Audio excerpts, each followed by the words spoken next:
ભાવનગર શહેરના માનવાડી વિસ્તારમાં આવેલ એક મંદિરમાં તાળા તોડી દાનપેટીમાં રાખવામાં આવેલ રોકડ રકમની કોઈ અજાણ્યા શખ્સો ચોરી કરી ફરાર થઈ જતા શ્રદ્ધાળુઓમાં ભારે રોષ ફેલાયો છે અને આ અંગે એ ડિવિઝન પોલીસ સ્ટેશનમાં ફરિયાદ દાખલ કરવામાં આવી છે।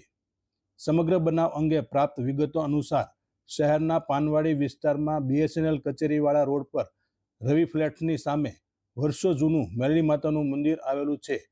લોઢાના દાંતવાળા મેલડીમાં તરીકે ઓળખાતા આ મંદિરમાં ગત રાત્રિના સમયે કોઈ અજાણ્યા શખ્સોએ દાનપેટી તોડી તેમાં રહેલ રોકડ રૂપિયા 5,000ની ચોરી કરી ફરાર થઈ ગયા હતા। આ બનાવની જાણ મંદિરમાં દેખરેખ રાખતા શ્રદ્ધાળુઓ તથા અન્ય માય ભક્તોને થતા શ્રદ્ધાળુઓમાં આ ઘટનાને લઈને ભારે રોષ ફેલાયો છે। આ અંગે શ્રદ્ધાળુઓ દ્વારા એ ડિવિઝન પોલીસ સ્ટેશનમાં અજાણ્યા શખ્સો વિરુદ્ધ ફરિયાદ નોંધાવતા પોલીસે ગુનો નોંધી વધુ તપાસ હાથ ધરી હતી।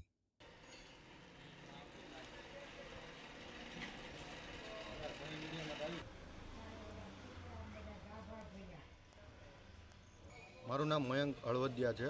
હું રવિ ફ્લેટ મેલડીમાં શ્રી લોઢાના દાંતવાળા મેલડીમાના મંદિર પાસે રહું છું। તેમજ અહીંયા અમે સેવા પૂજા કરીએ છીએ માતાજીની। કાલ રાતના 10 વાગ્યાની આસપાસ અમને જાણવા મળેલ કે અમારે દાનપેટીમાંથી ₹5,000 રૂપિયાની ચોરી થયેલ છે। તેની આ વાતની જાણ અમારા નજીકના પોલીસ સ્ટેશન એ ડિવિઝન પોલીસ સ્ટેશનમાં આ બાબતની ફરિયાદ લખાવેલ છે।